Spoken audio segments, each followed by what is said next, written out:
Bom, meus amigos, é um prazer enorme estar aqui com vocês no mais um Lift Talk, quarta-feira, 5 horas da tarde. Nesse caso, eu vou ter que falar o horário oficial de Brasília, porque nós temos um participante de Portugal, João Pereira, está aqui com a gente. Daqui a pouco eu apresento o Diego Pérez, eu apresento o Eduardo Gouveia. Claramente, alguns deles não precisam de apresentação, mas eu faço questão. Explicar para todo mundo que está nos assistindo, para quem está aqui com a gente, né, nessa conversa, como eu faço sempre, o que é essa iniciativa chamada Lift, o que é essa iniciativa chamada Lift Talks. Então, o Lift ele é um desenho de ecossistema de inovação financeira e tecnológica que a gente tem um orgulho enorme de coordenar junto com o Banco Central. Nós, FENASBAC, Federação Nacional das Associações dos Servidores do Banco Central. Então, a gente está no nosso terceira edição do Lift e funciona parecido com uma Fintech Accelerator, funciona parecido com uma aceleradora de fintechs, quando você tem um regulador próximo. Esse ano a gente está com 25 projetos, é sempre uma festa para a gente, né, poder acompanhar tantos projetos juntos. E esse é o nosso 12º Lift Talk, que faz parte desse ecossistema maior, que é a conversa que a gente tem com a nossa comunidade. Então, toda semana, por enquanto, toda semana, né, nesse horário, quarta-feira, 5 horas da tarde, a gente conversa com servidores do Banco Central, especialistas de mercado, essa fusão de visão de iniciativa de inovação financeira e sempre, é claro, levando em conta a regulação, entendendo o papel do regulador e como a regulação impacta isso. Esse Lift Talk especificamente, nosso tema é esse, Fintechs, Funding e Regulação. Já agradecendo as pessoas que estão aqui com a gente, é bem bacana, João, Diego e Eduardo, assim, a gente está com uma comunidade forte, o pessoal da Fincat está aqui com a gente, que é um projeto, o pessoal da Caleia está aqui com a gente. Bebel, você aqui, Bebel. Bebel é figurinha carimbada, ela esteve com a gente ano passado com o Midas, um projeto super legal. Assim, é muita felicidade ver todo mundo aí. E aí, deixa eu começar as minhas apresentações. Eu vou começar pelo Eduardo Gouveia, que eu também tive o prazer de ter uma conversa com ele na Campus Party esse ano, pelo nosso amigo comum, Lincoln Rocha, da Seller. O Eduardo, ele é atualmente investidor e conselheiro. Outro dia eu estava brincando, acho que o Eduardo está sentado em mais cadeiras de conselho do que eu tenho aplicativos no celular. É difícil, né, você rastrear todos os conselhos que ele está, mas ele ajudou, né, no processo de investimento, algumas startups importantes, Alia, Pin People, Hands, Asas, tem um monte de coisa legal. Eduardo passou aí, tem uma experiência, né, em bancos com loyalty e depois sistema de pagamentos, então a Lelo, a Livelo, a Múltiplos. Eduardo sentou aí na cadeira da Cielo durante algum tempo e agora está, né, à frente com outros executivos da BR Angels, um fundo de investimento com foco em smart money, né? E ele faz questão de dizer mais smart do que, né, money. A ideia de você trazer uma inteligência de negócio aí forte para a gente. Eduardo, obrigado por estar aqui. Eu vou apresentar as outras pessoas. Agora eu vou fazer a diagonal. O João Pereira é nosso convidado além Mares. Ele é diretor, né, da Portugal Ventures. Também tem uma carreira muito bacana nessa área. Ele tem mais de 20 anos de experiência em capital de risco. Foi o primeiro, né, a criar uma empresa de capital de risco, aí, a gerir, né, a SPR, que depois acabou sendo fundida, né, então está desde 1992. João, você fala de 92, eu brinquei aqui, tem gente que nasceu depois disso. Tem gente que está aqui nos acompanhando, criando inovação financeira, que nasceu depois disso aí. Mas passou por Millennium BCP, né? Se eu for ler aqui, é brincadeira, assim, né? A BM de Bank Service, passou pela Espanha, tem aí um histórico grande e tem agora um histórico, inclusive, de investir em algumas empresas brasileiras, startups brasileiras que foram para Portugal, né?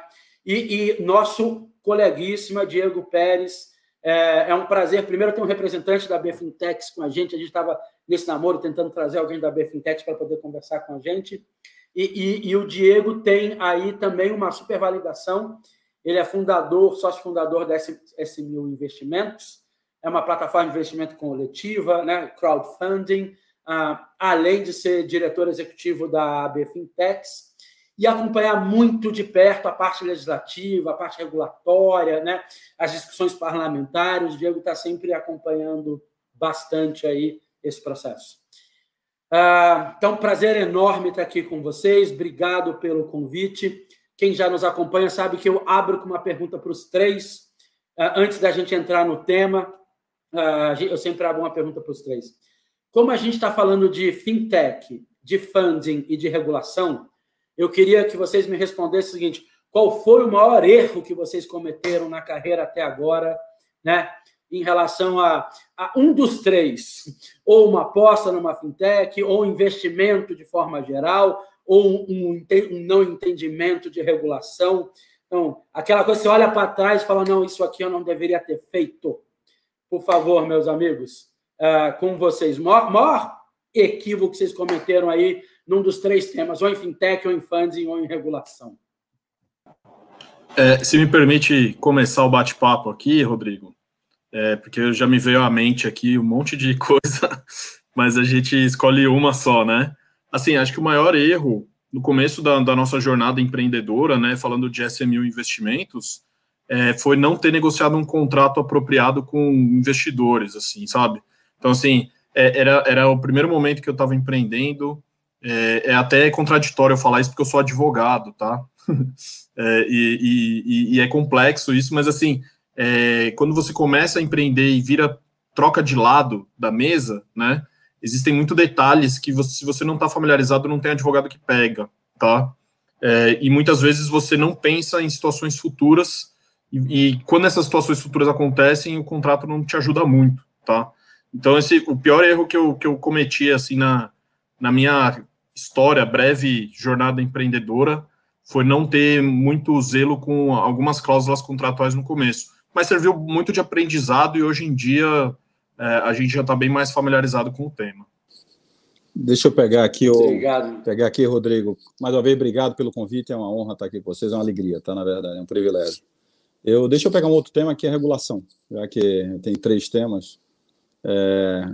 Eu, quando presidente de empresa que é regulada, talvez ter ficado um pouco longe, distante de Brasília, foi um erro estratégico importante nosso, tá? De entender que pelo tamanho da companhia, pela presença dos sócios, pela importância dos sócios, talvez faltou uma atuação junto ao regulador, uma proximidade maior, talvez ter delegado para o nosso representante em Brasília e não tem feito um trabalho um pouco mais corpo a corpo, no nível executivo, como presidente de uma grande empresa. E a gente viu, eu lembro muito bem, eu já comentei com você isso, eu venho trabalhei no monopólio, um oligopólio lá atrás, que era um mercado de adquirência fechado, e trabalhei depois como presidente num mercado aberto. E talvez não ter ficado tão perto de Brasília tenha sido um erro estratégico muito forte em termos de regulação. Tá? Então, não sei se vocês me entendem. Então, acho que a gente entende. Eu tenho a impressão que a gente delegou e não foi muito bem delegado. Acho que foi por aí. Acho que a gente precisava estar um pouco mais ativo perante o regulador, pessoalmente. Tá? E eu acho que esse foi um erro. E outros players do mercado foram muito ativos, tanto no CAD como no Banco Central, e tiveram vantagem competitiva muito forte. Meu amigo João. Bem, daqui de Portugal, boa noite. Muito obrigado pelo convite, sinto-me muito honrado por estar aqui convosco. Não estranhem o meu sotaque mais do outro lado do Atlântico, vou-me esforçar por me tornar compreensível. Erros, Eu vou usar aquela técnica de fuga que é muito comum para um investidor, que é falar daqueles investimentos que nos passaram à frente e que nós estávamos distraídos e não os fizemos. É um grande erro. Para nós é um grande erro enquanto gestores de fundos de investimento de capital de risco. E lembro-me em particular de uma empresa que neste momento está numa fase muito boa de desenvolvimento, tem tido rodadas de investimento internacionais, em especial dos Estados Unidos, e que atua numa área muito especial, não sendo serviço direto ao consumidor, é uma área de combate à fraude e aplicação de tecnologia, em especial inteligência artificial, dados, e aplica a comportamento e, portanto, a detecção de fraude. E essa escapou-me porque escapou. E foi um grande erro, porque nesta altura estava bem mais feliz a ver o meu investimento ser rentabilizado e a crescer em valor potencial.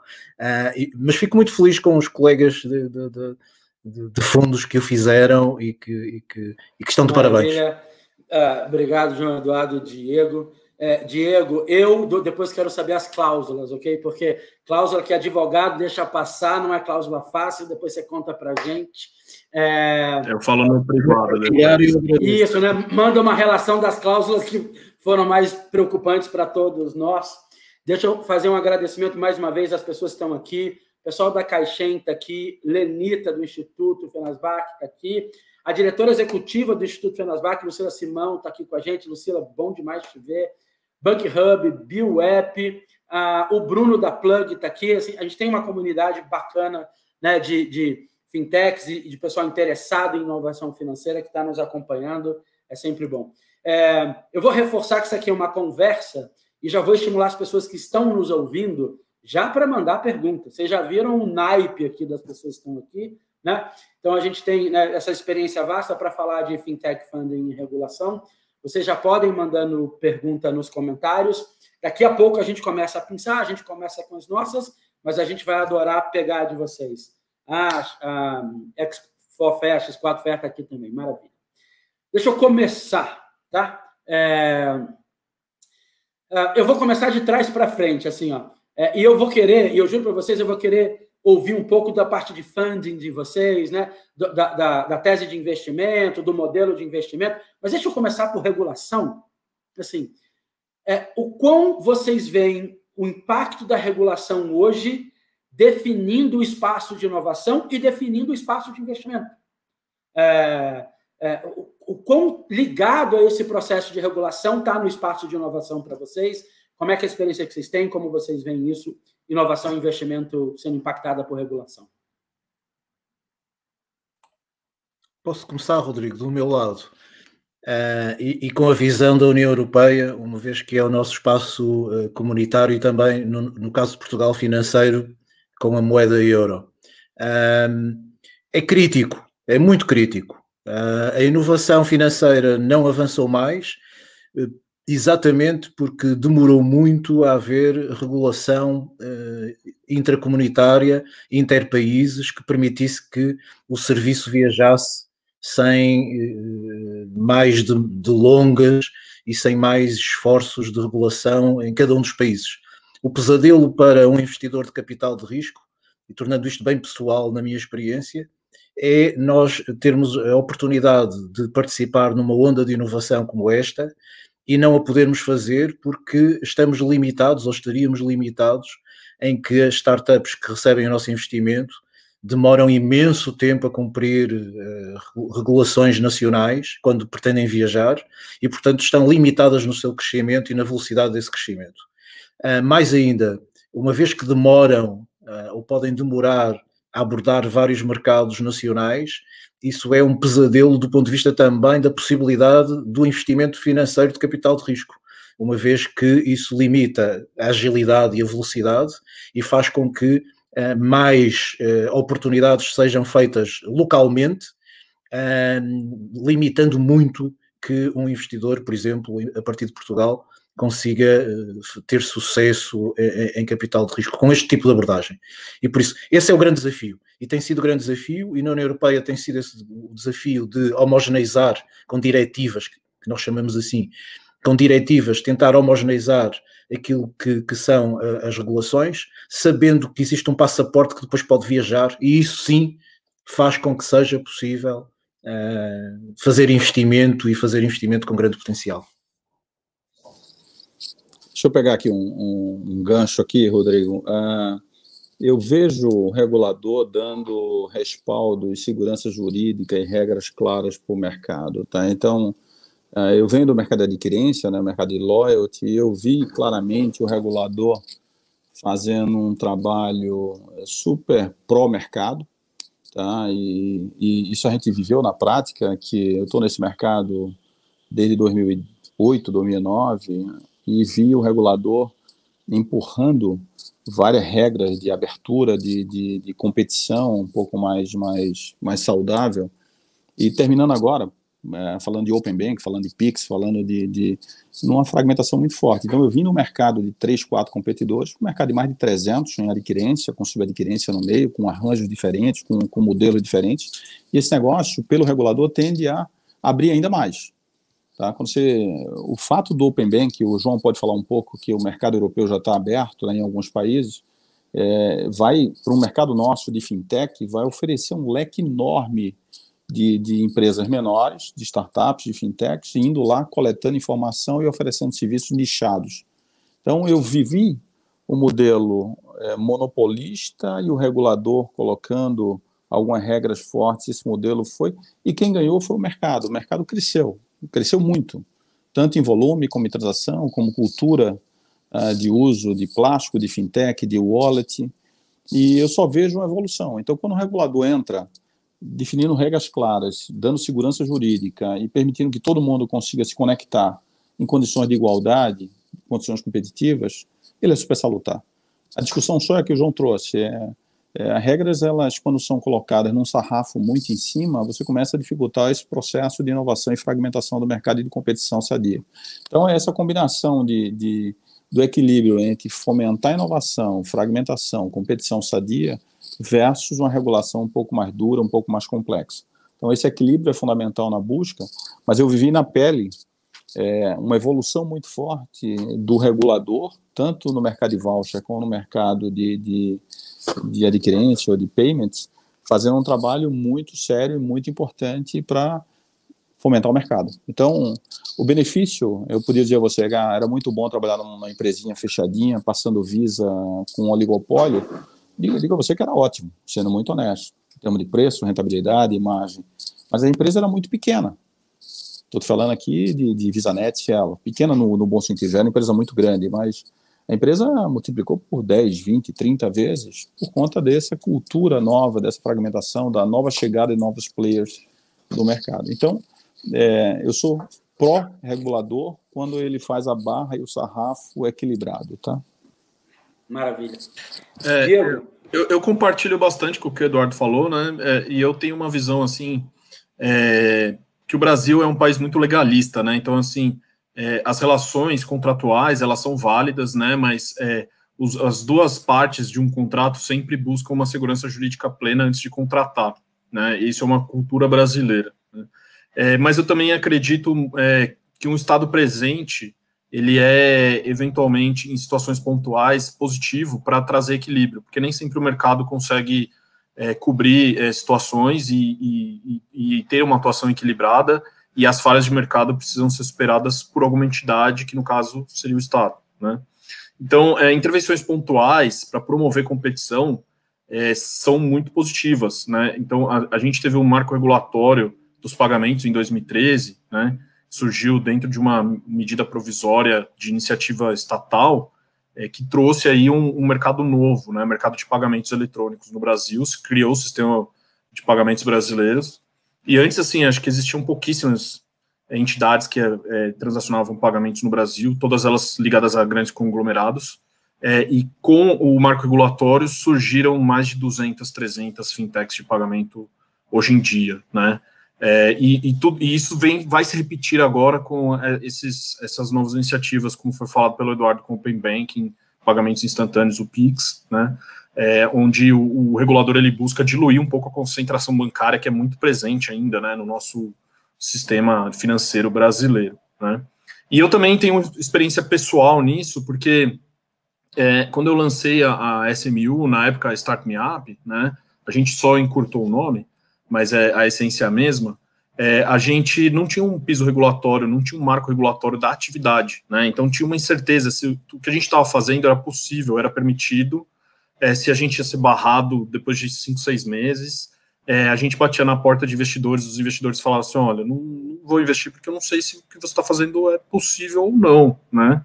Então, em idas e vindas com o regulador, no caso da CVM, a gente conseguiu em alguns anos, né, quase 2 anos, um pouquinho mais de 2 anos, trazer um marco regulatório para a atividade. Antes do marco regulatório, existiam 2 ou 3 plataformas de crowdfunding no Brasil.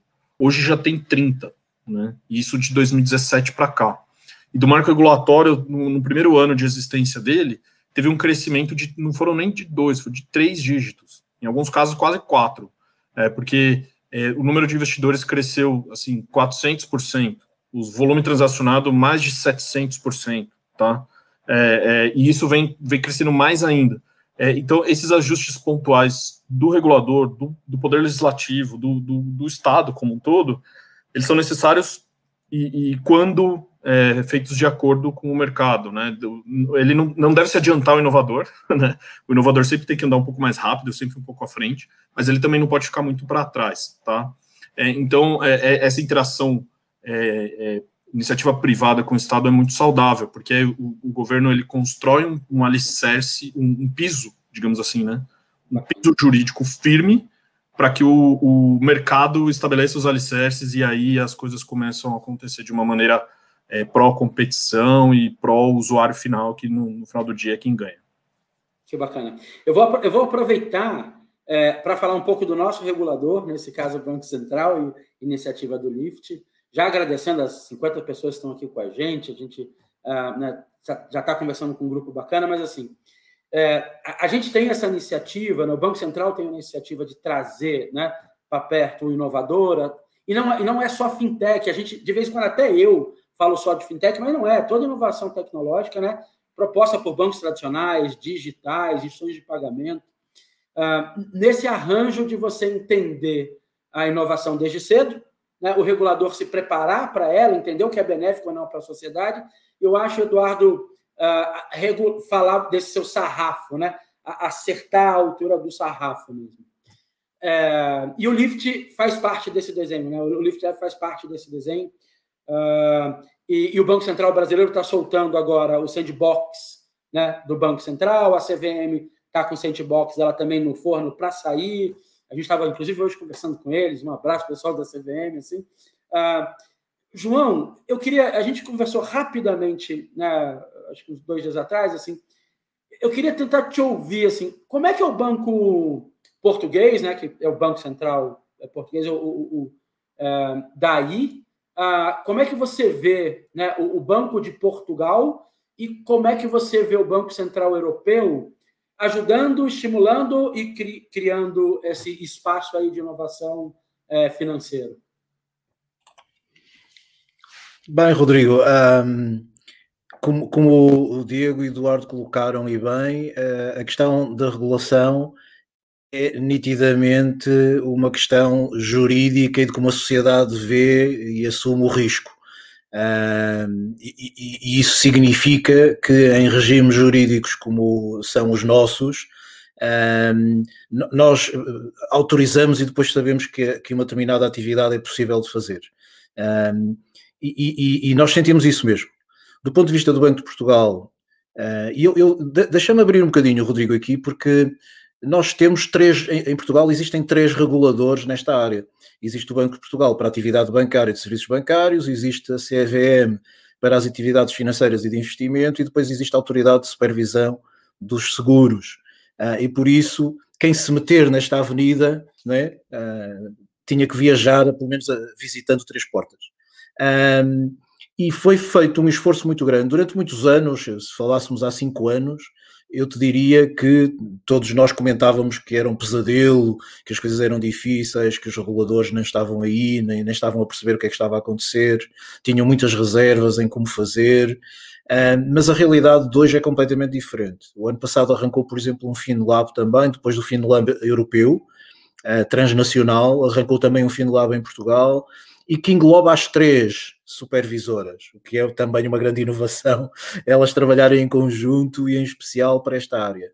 E, portanto, eu estou muito otimista, quer a nível nacional, pela atividade do Banco de Portugal, quer dos outros reguladores, e também muito otimista a nível europeu, onde, do ponto de vista político, existem muitas moções no Parlamento Europeu, com grande impacto depois a nível de decisão, e que pretendem proporcionar o ambiente a que a inovação possa ser feita, obviamente sem colocar em causa as questões ligadas à segurança jurídica dos contratos, à fraude, ao desvio de fundos, etc.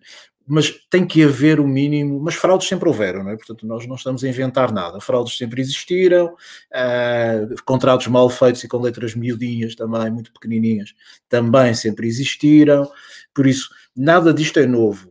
A única questão nova, generalizando, a única questão nova é de ser tão fácil nós arrancarmos com uma atividade de chegar a um consumidor, a um investidor, a um tomador de fundos.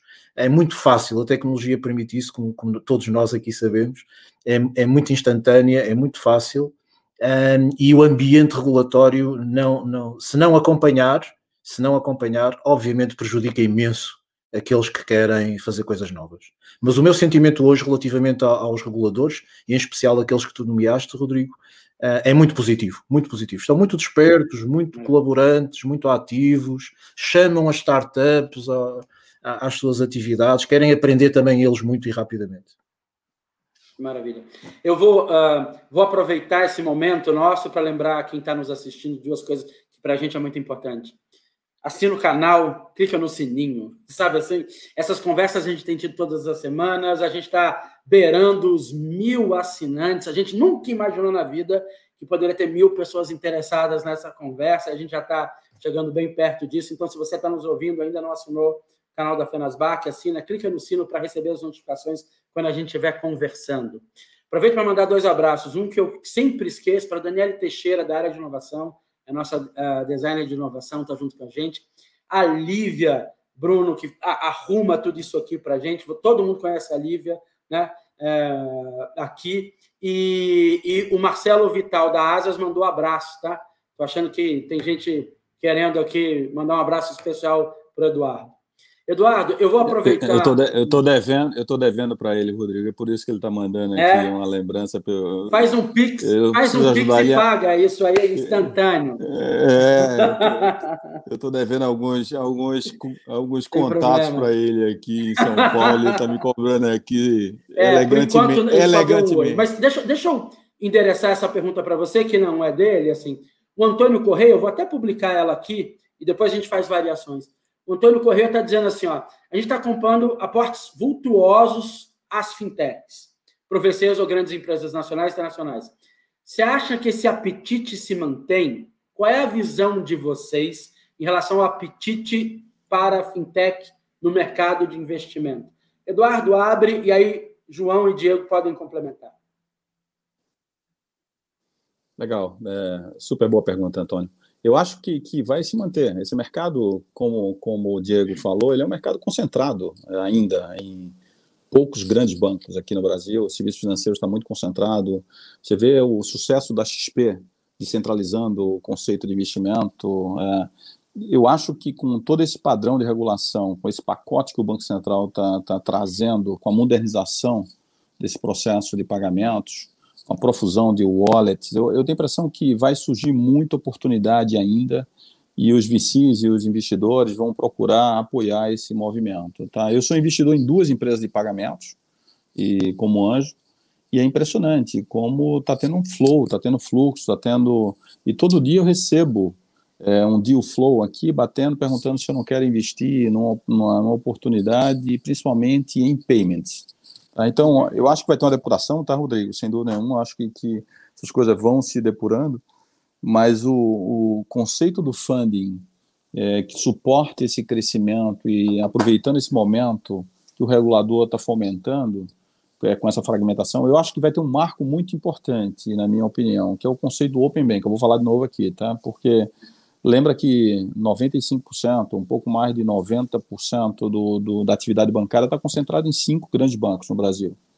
E isso, quando você vai para os Estados Unidos, vai para a Europa, ele é completamente diferente, o conceito. Então, você vai ter lá, com o Open Bank, eu sou conselheiro de uma grande seguradora.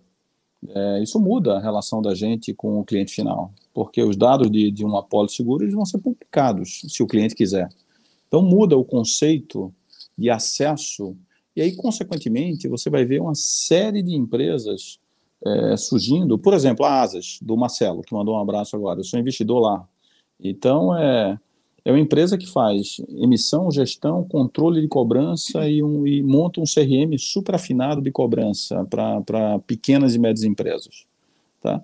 Então, esse era um papel tradicional do banco, que é essa gestão de emissão de boleto e cobrança, e gestão. E você vê uma oportunidade nichada, muito bem feita, com um robozinho muito bem afinado, com um conceito muito bem preparado, ganhando tração. Então, como a Asas vai atrair muito fundo de VCs fazendo o conceito de aprofundamento dessa fragmentação que o mercado vai experimentar. Eu acho que a gente ainda está começando, tá, Rodrigo? Eu acho que a gente está vendo aqui um movimento muito forte e mais uma vez, eu vou falar pela terceira vez aqui, não falo mais. O conceito do Open Banking vai mudar completamente a relação das fintechs, das startups, com o sistema bancário. A gente vai ter muita oportunidade. Se me permite dar sequência aí, eu acho que o apetite se mantém e, na verdade, eu acho que o apetite talvez até aumente, tá? Porque, assim, as fintechs, elas são modelos de negócio, né, como uma startup, né, que elas resolvem problemas reais, né? Então, a diversidade é um terreno fértil para a existência desses negócios, né, porque elas buscam soluções reais para problemas reais, né? E hoje a gente viveu uma situação extremamente adversa, né? Não só por questões de pandemia e etc., né, distanciamento social, mas também os impactos econômicos que isso traz para qualquer região do mundo, né? E as fintechs, elas acabam trazendo soluções alternativas para isso, né? Uma grande estrutura bancária, ela é como se fosse um transatlântico, assim, né? Então, para ela sair do lugar, ela precisa ligar 10 mil máquinas, passar por 10 mil autorizações portuárias para poder virar um grau para a direita, né? E uma fintech é mais ou menos um jet ski, ela vai para cima, para baixo, para o outro lado, para o outro, tal, não sei o quê. Tem menos combustível, é claro, vai acabar antes, mas ela tem mais agilidade, né? Eu costumo usar essa analogia, né? Então, assim, até dados reais, assim, tá? Nós, lá na SMU, a gente recebeu um aporte de investimento ponte prévio à Série A, agora no meio da quarentena, tá? Então, assim, isso não parou. A gente financia empresas, né? A gente disponibiliza uma plataforma que conecta investidores com empreendedores, e a gente conseguiu captar com sucesso 3 empresas em 3 meses durante a quarentena, né? Não só o investidor institucional, como os fundos e os VCs, mas também o investidor pessoa física, né? Alguns mais sofisticados, como os anjos e grupos de investidores anjo, que o Eduardo faz parte de um deles, mas também pessoas comuns, que têm 5 mil, 10 mil reais para investir, porque uma situação econômica particular do Brasil são as taxas de juros em declínio, os índices de inflação sob controle, e os investimentos bancários, né, os títulos de renda fixa não rendem mais do que rendiam há 5, 6 anos atrás, tá?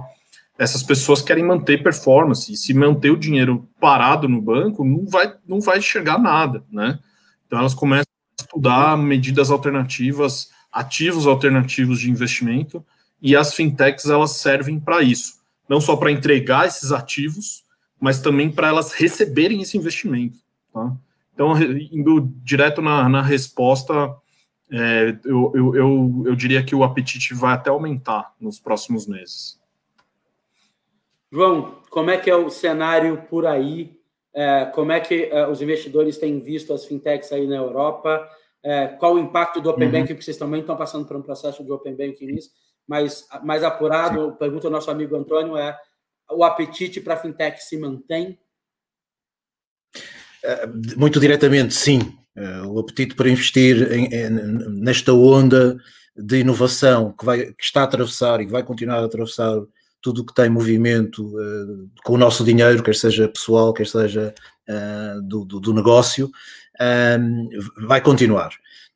E de uma maneira mais lata do que apenas diretamente ao consumidor. A Europa aí está um bocadinho, talvez um pouco mais adiantada, porque o Open Banking entrou já há alguns anos em implementação e, portanto, a entrada de novos prestadores diretamente aos utilizadores do dinheiro e dos serviços também já começou há alguns anos.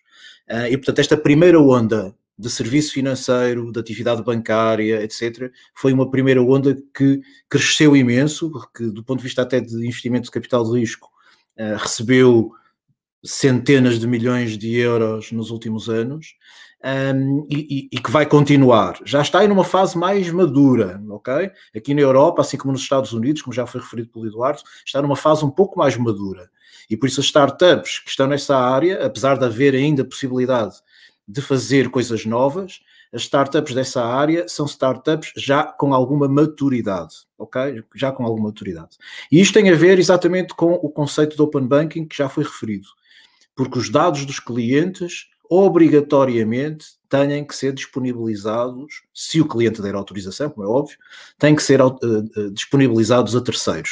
Isto liberta completamente o pesadelo de alguém querer começar um novo serviço baseado em tecnologia e na facilidade de entrar no mercado e depois esbarrar, porque existe a inércia natural dos incumbentes, dos bancos gordos, antigos, que eu respeito imenso, até trabalhei num, que são muito tradicionais e têm uma cota de 30%, porque são 3 ou 4, e estas coisas são muito difíceis de fazer.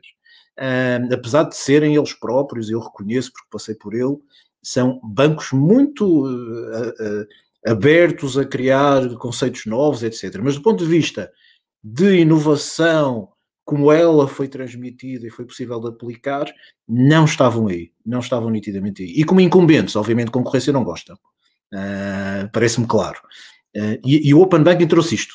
O Open Banking trouxe exatamente isto. Existem uma série de startups já bastante maduras na Europa que fazem com domiciliação num país que é reconhecido como tendo uma regulação boa, fazem lá a sua inscrição regulatória e depois prestam serviços aos demais países europeus de uma maneira relativamente simples. E, portanto, eu posso abrir uma conta com o meu telemóvel, uma conta minha pessoal, posso abrir uma conta, fazer pagamentos, ter cartões de débito e de crédito, fazer aplicações na bolsa, até fazer aplicações em ativos como de criptomoedas, por exemplo. E isso é possível porque viaja, a informação viaja. Uma segunda onda, e termino aí, uma segunda onda muito boa que começou depois desta, e na qual eu também estou a surfar agora, é a onda de tudo o que dá suporte quando nós criamos coisas novas, certo? Que é o processamento de dados, que é a questão de cumprimento das questões regulatórias pelas startups, que é a questão do controle da fraude, que é a questão da segurança e, portanto, da cibersegurança, do acesso a dados financeiros e ao dinheiro das pessoas e dos negócios. E, portanto, há aqui muita coisa a fazer ainda. Muita coisa. E, portanto, esta segunda onda que está agora a vir atrás da primeira é uma onda onde eu me revejo ainda muito. Maravilha. E para quem não está tão ligado ainda no mercado europeu, só para lembrar, o PSD2 é de 2015, né? Então, esse marco de Open Banking europeu, a gente está falando aí de 5 anos já. Legal, João, ouvir a maturidade, né? Das empresas, das fintechs aí, vamos lá, elas vão estar mais para scale-ups do que para startups, mas as outras oportunidades vindo conjuntas. A gente tem 2 perguntas muito próximas, eu vou publicar as 2, e aí também para os 3. A Daniele quer saber qual é a coisa mais importante para uma fintech chamar a atenção de vocês para investimento, e o Hugo faz uma variação sobre o mesmo tema, né? Qual é o grande atrativo que uma fintech precisa ter para chamar a atenção de investidores. Diego na plataforma, né, e João e Eduardo com o dinheiro aí dos VCs e dos Angels, o que uma fintech tem que ter para chamar a atenção dos investidores? Quer começar, Diego? Eu posso pegar aqui. Pode começar, eu dou a sequência. Legal. Rodrigo, primeiro, como investidor, né, na verdade, a gente olha time. Às vezes você pega uma tese mais ou menos com um time muito bom, vai para frente, cara. Às vezes você pega uma tese muito boa com um time mais ou menos, é difícil de decolar. Então, a primeira coisa que chama atenção para a gente é quem está puxando a tese, quem tem a tese, quem puxa, como é a gestão, como é a composição desse time de founders, tá? Qual é a experiência que tem. Eu, por exemplo, eu não ponho nada de dinheiro, não invisto nada que seja uma tese de papel. Esse é um princípio nosso, ou seja, tem que ter um MVP, tem que estar rodando, tem que ter cliente, tem que ter produto, tem que ter, para poder a gente olhar isso com carinho.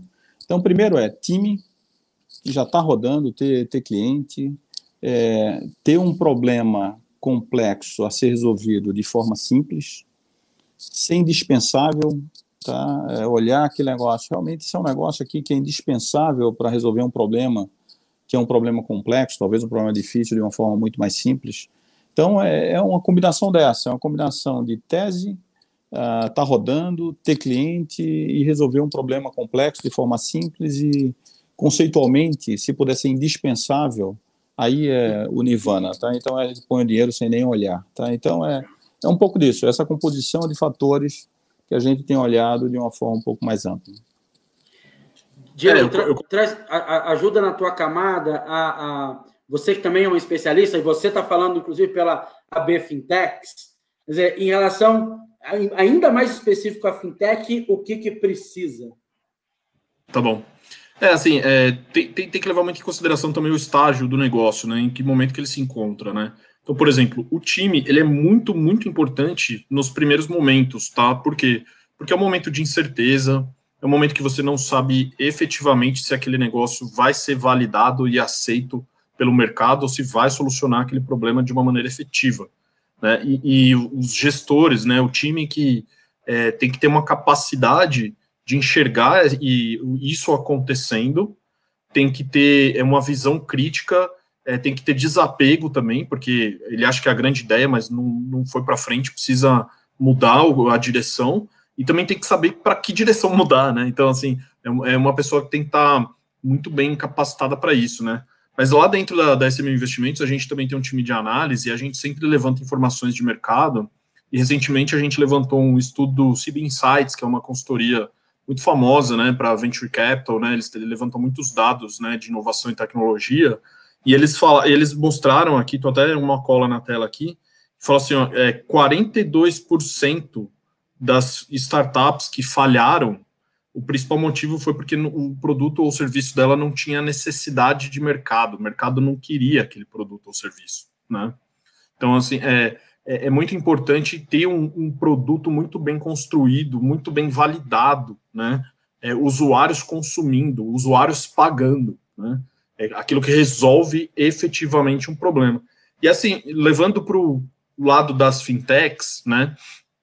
O mercado financeiro e o mercado de capitais, que são onde as fintechs mais atuam, é um mercado muito regulado, pesadamente regulado, né? Existem regras para tudo. Tem regra de combate à lavagem de dinheiro, combate à fraude, regras de capacidade financeira, você não pode sair emprestando dinheiro sem ter autorização de um banco, você não pode sair captando cliente sem ter uma parceria com uma instituição financeira, enfim, são vários detalhes que, se você não está familiarizado com isso, você pode pisar fora da linha e ser penalizado, né? Os reguladores, como foi bem colocado aqui, vêm trazendo, vêm apresentando iniciativas para embarcar a inovação no mercado financeiro de uma maneira serena, né? O sandbox regulatório é um deles, né? Porque a inovação, que nem eu falei, ela anda à frente da regulação, né? E a regulação precisa ser modernizada, mas ela não vai ser modernizada sem saber se a inovação realmente está funcionando ou não, né? Então, para que uma fintech, voltando para a pergunta, para que uma fintech tenha atratividade para investimento, ela precisa ter um produto muito bem claro e testado, um time capaz para entregar os resultados esperados para aquilo, e está muito conectado e ligado com as regras já estabelecidas no mercado para não receber uma cartinha infeliz do regulador falando que você não pode fazer aquilo. Se puder adicionar aqui muito rapidamente, eu dividia mais uma vez isto em dois grupos, apesar de estar a cometer um exagero. Mas a questão da startup dirigida a consumo ou a negócio, portanto, numa prestação de serviço, nitidamente a nossa perspectiva é a mesma. Tem que ter MVP, tem que ter as primeiras experiências, tem que ter os primeiros dados de contacto com o mercado. Mas se estivermos a falar de tecnologia, aí em geral, nós, Portugal Ventures, o fundo, vamos um pouco mais atrás. E, portanto, temos feito investimentos que nós chamamos de pré-semente, pré-seed, pequenos investimentos que podem ser de $50 mil ou $100 mil, nitidamente para poder dar a oportunidade aqui a uma equipa, e aí concordo integralmente com o Eduardo, nós exageramos e depois dizemos que olhamos para outras coisas, mas na verdade temos que estar muito crentes nas pessoas, na equipa, e portanto aqui tem que haver uma equipa, tem que haver um ímpeto tecnológico que nós entendamos, não é? E aí vamos um pouco mais atrás, mas sigo em toda a linha aquilo que os meus colegas acabaram de afirmar. Maravilha. Aparecendo mais coisas aqui, eu vou começar... Rodrigo, deixa eu só complementar uma coisa. Ora, é a conversa aberta mesmo. Me permita só complementar um pouco, que eu estava pensando aqui, que uma coisa que tem sido muito bacana, né, nesses investimentos é a alocação de um time de anjo, e a gente brinca muito, né, que é o conceito de Smart Money, mas é mais smart, menos money, que é você trazer um pouco da experiência de cabelo branco. Estou vendo o João aqui comigo, aqui, ainda bem que o Diego não tem cabelo mais, mas a gente está aqui, né, João, de cabelo branco, então quando a gente, a barba, mas quando a gente está aqui, traz um pouco do smart e você compõe, eu estou adorando fazer alguma coisa de investimento anjo, quando eu posso co-empreender com a startup, quando eu posso dar 2, 3, 4 horas por semana para apoiar, literalmente, com governança, com maturidade, com um pouquinho mais de experiência, entregando um pouco de reputação por tudo que a gente construiu no mercado, trazendo o meu network, colocando à disposição abertamente para as startups e para o grupo que está... Então, tem uma combinação aí que ajuda muito a você andar, e não é grana por grana, é grana por fazer com que aquela empresa realmente tenha sucesso. E eu brinco muito para as startups onde a gente está. O sucesso pessoal e da startup vai ser meu sucesso profissional. Tá? Então, se os caras realmente tiverem sucesso, alavancarem, tiverem um negócio bacana, eu vou estar realizado pessoalmente.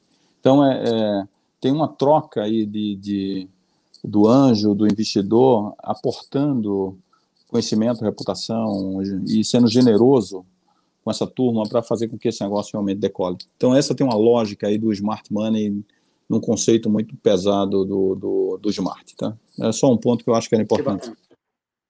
Maravilha, bom demais. Diego, estão aparecendo algumas perguntas para você. Eu não sei se você, né, trouxe o fã-clube, mas naturalmente, mas eles estão aqui. Pessoal querendo saber, em relação ao momento de LGPD no Brasil, que está em pauta, deve entrar em vigor, o que a BFintex tem feito, né, em relação a apoiar as fintechs em relação a essa adaptação? Sim, com certeza, excelente pergunta. Esse é um tema quente, né, porque a LGPD ela virou uma espécie de pedra fundamental para a inovação digital no Brasil, porque os dados, hoje em dia, precisam ser tratados com cuidado, né, e transparência e não exacerbar o uso disso, porque os dados pertencem ao usuário e não à instituição. Né? E lá na BFintex, a gente tem uma malha de assessores jurídicos, né, escritórios, grandes escritórios, escritórios médios, escritórios especializados que nos apoiam na criação, né, de políticas internas, manuais e direcionamento para os associados. Tá? Então, a gente tem uma cartilha que a gente vai entregar para todos os associados, assim, isso aqui é o que você minimamente precisa fazer para que o seu negócio esteja em conformidade com as regras da LGPD, né, e entregar isso de uma maneira aberta e gratuita para todos os nossos associados, porque a gente quer que todos eles tenham essa participação e essa contribuição saudável para o equilíbrio do mercado e no consumo de dados de usuários na operação de serviços financeiros inovadores. João, deixa eu fazer uma conexão atlântica aqui. A GPDR está fazendo aí uns 2 anos, né? A Lei Geral de Proteção de Dados aí de vocês. E isso impactou bastante o mercado? Qual é a tua sensação em relação ao GPDR 2 anos depois?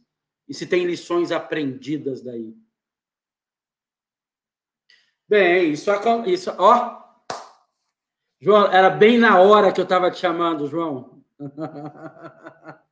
Importante, esses são os melhores momentos. Eu estava fazendo uma ponte de LGPD para GPDR, né? Vocês estão completando aí 2 anos na Europa de GPDR. Qual foi o impacto que vocês viram da Lei Geral de Proteção de Dados por aí, em relação às fintechs, aos modelos de negócio, aos cuidados, né, de regulação especificamente? Você falou um pouco as startups de regulação, né, as regtechs. Como é que está isso agora, aí, 2 anos depois? Bem, primeiro foi o susto, certo? Primeiro a reação foi: o mundo vai acabar, é impossível trabalhar, isto é demais. No final percebeu-se que era apenas uma questão de uma burocracia que ainda por cima pode ser automatizada para cumprir com a prerrogativa que o dono dos dados é sempre o cliente, e ele pode decidir que eles sejam esquecidos ou não, e que possam ser usados por terceiros ou não, e que possam ser cedidos ou não a terceiros. Demorou algum tempo a perceber-se exatamente qual era a implicância disto, e mais uma vez trouxe oportunidades, e por isso estamos felizes. Primeiro, protegemos os dados, enquanto utilizador fico feliz. Segundo, trouxe muitas oportunidades, e portanto há muitas empresas a nascerem e a prestarem serviços não só de cumprimento regulatório, mas também de assegurar que os compliances internos funcionam de uma maneira sem dor, ou com a mínima dor possível, e sem custos associados que tornassem uma fintech inviável. E por isso eu diria que, primeiro, estranhou-se.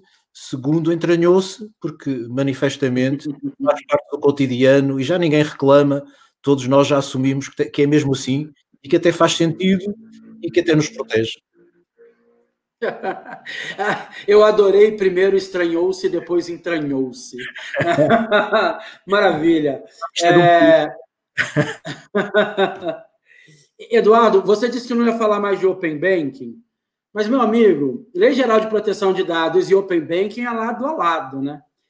Você acha que, por um lado, as fintechs, as startups, mas fintech de forma geral, têm tomado os cuidados necessários com a lei geral para aproveitar o Open Banking? Eu acho que vai ter uma adaptação forte, é o que João falou. Primeiro, tem um susto muito grande. Eu sou mais velho, então tem o bug do milênio aqui, todo mundo achava que ia acabar tudo e todo mundo se adaptou e foi e passou. E é mais ou menos uma coisa como essa, a gente tá estranhando e vai ter que entranhar, porque faz parte, e é bom, no fim das contas. Mais uma vez, se o sarrafo for equilibrado, e a discussão é muito do tamanho do sarrafo, né, onde é que a gente vai colocar essa barra, e talvez você tenha que ter uma coisa um pouco mais profunda para algumas empresas que mexem com volumes, outros um pouco menos profunda. Mas é bom, protege o consumidor, protege o sistema, ele faz um equilíbrio em todos os players, dá um equilíbrio. Então, acho que o conceito do Open Bank é muito salutar, de você, por exemplo, abrir as caixas dos grandes bancos, das grandes seguradoras, para poder fazer com que esse mercado seja mais competitivo e mais bem servido. E, no fim das contas, quem ganha é o consumidor, tá, Rodrigo? Quem vai ganhar é o consumidor final. Naturalmente, tem queda de preço, tem novos acessos, novos produtos, novos serviços. Isso é bom para o consumidor, é bom para a sociedade. Então, acho que isso tudo vem para ajudar ao consumidor final a permitir escolha com segurança. Aí vem o lado da segurança. Eu não quero estar com o meu dado circulando por aí em qualquer empresa ou qualquer instituição fazendo o que quer com ele, me importunando a qualquer hora, vendendo a minha informação. E é isso que acontece. Hoje você não entende. Você está aqui no celular, toca um cara que diz, pô, como é que esse cara teve acesso às minhas informações todas? Ele me chama pelo nome, me dá meu CPF e liga no meu celular aqui, sábado, 8 horas da noite. Porra, que é isso, velho? Então, Eu acho que esse conceito ele vem para ajudar o mercado, para dar um pouco mais de segurança, e quando o mercado tem um pouco mais de segurança, o consumidor tem mais segurança, ele entra com mais vontade, tá? Então vai ser bom para todo mundo. Não, vale lembrar que a gente está, né, nesse espaço do Lift Talks. O Banco Central ele tem uma diretiva estratégica, né, chamada Agenda BC Hash, ou BC Hashtag, que fala de inclusão, competitividade, transparência e educação. Em todas elas, ele está falando de segurança. No nosso sistema de pagamento instantâneo, o PIX, o Banco Central está falando de agilidade, né, está falando de transparência, está falando de interoperabilidade, simplicidade e segurança. Eu acho que essa é uma das coisas que vale reforçar muito aqui na nossa conversa, para todo mundo que está nos assistindo. A questão da segurança, a questão de proteção de dados, com LGPD ou sem LGPD, amigo. A questão de proteção de dados financeiros, então, não é brincadeira, acho que a gente tem uma camada a mais. Eu vou contar uma coisa que vocês não vão acreditar, a gente está com 55 minutos de conversa. Olha a cara de susto, olha, viu? Foi verdadeira. Fala, como 55 minutos de conversa? A gente está com 55 minutos de conversa, nem eu estou acreditando. Eu vou pedir uma resposta super rápida agora, qualquer pergunta que eu fizer, agora é um bate-bola. E eu falei que o Diego trouxe uma legião aqui. Diego, a Lívia está dizendo que você já previu aqui que Open Banking vai abrir pelo menos mais umas 700 fintechs depois de Open Banking. Já que você é um cara de bola de cristal, o Rodrigo Carneiro quer saber de você o que você espera com a CVM, com o aceite da resolução 588. Então, já que você sabe, né? Agora, essa é rápida. Eu sei que a conversa é complexa, mas essa é rápida. Não, bem rápida. É que a CVM 588 é a regra que trouxe o crowdfunding para o piso regulatório, né? E ela passou por revisão recente, né? Então, a gente vai ganhar um espaço maior agora, apesar de ter crescido bastante, a gente acha que vai crescer mais ainda, porque a CVM está abrindo um pouco o leque de atividades da plataforma. Então, a plataforma ela vai poder atuar como um agente de negociação secundária dos investimentos. Então, por exemplo, você investiu numa startup pela minha plataforma, depois de um tempo você pode vender o seu investimento lá mesmo, para outro investidor. Então, vai criar uma dinâmica muito próxima de uma bolsa de valores de startups, tá? E isso, assim, vai mudar o jogo, né? Porque a partir do momento que é um investimento de risco e a gente não conseguir atrair investidores por causa disso, agora ele tem uma saída, né? Ele tem como botar o investimento dele em negociação caso ele se sinta desconfortável ou caso ele tenha uma sensação de que não era bem aquilo que ele queria fazer, né? Então, isso vai mudar bastante e vai trazer o mais investimento, mais pessoas para investir nesse ativo e, por consequência, mais startups querendo captar na modalidade. João, tem uma resposta rápida dessa segunda parte da pergunta do Rodrigo? Assim, como funciona equity funding, equity crowdfunding em Portugal e se existe algum ponte Brasil-Portugal para isso? Muito rápido, então. Está regulado, é a CVM que pede um registro prévio, já está muito formatado, portanto já não há aqui grandes incerteza. Do ponto de vista de quem inicia noutro país, para fazer operação em Portugal, precisa de fazer o registro junto da CVM portuguesa. Este é um aspecto que mesmo na União Europeia ainda não está resolvido, está a ser debatido, e por isso o passaporte europeu para o crowdfunding ainda está a ser trabalhado, ainda não existe, e por isso se eu instalar no Reino Unido, só posso operar no Reino Unido. Se eu arrancar em França, só posso operar em França. Para cada país que eu avance, eu tenho que fazer um registro no respectivo regulador. Ok, muito obrigado. Incrível. Rápido demais, né? Nem começamos a conversa. E a conversa está finalizando, o que é uma pena, assim. Eu não vou nem pedir a resposta, mas o Celso está numa coragem, Celso, que eu vou mandar aqui a sua pergunta. O Celso quer saber se vocês já viram os projetos do Lift 2020, quais as percepções. Estou achando que o Celso ia mandar assim, ó, onde vocês querem investir, né? Celso, é muito legal, a gente tem um histórico bacana, tá? João, Diego, Eduardo, a gente tem um histórico bacana de empresas investidas pós-Lift. Deixa eu deixar isso muito claro, não é a intenção, né, dessa aceleradora, do Lift Lab, junto com o regulador, nenhum investimento, mas é aquele efeito colateral do bem, né? O mercado entende que essa iniciativa sabe um pouco mais de regulação, baixou o risco regulatório, né, e está mais madura e mais acompanhada. Vou aproveitar esse momento de fala para agradecer muito toda a parceria no Banco Central. Eu sempre falo em nome de duas pessoas, porque se eu tivesse que falar as 300 são lá na ponta, ficaria ruim, mas o Aristides Cavalcante, o André Siqueira, né, que desenharam e estão à frente desse projeto do Lift Lab, né, com servidores do Banco Central, todos os servidores que fazem os GAPs, os grupos de apoio ao projeto.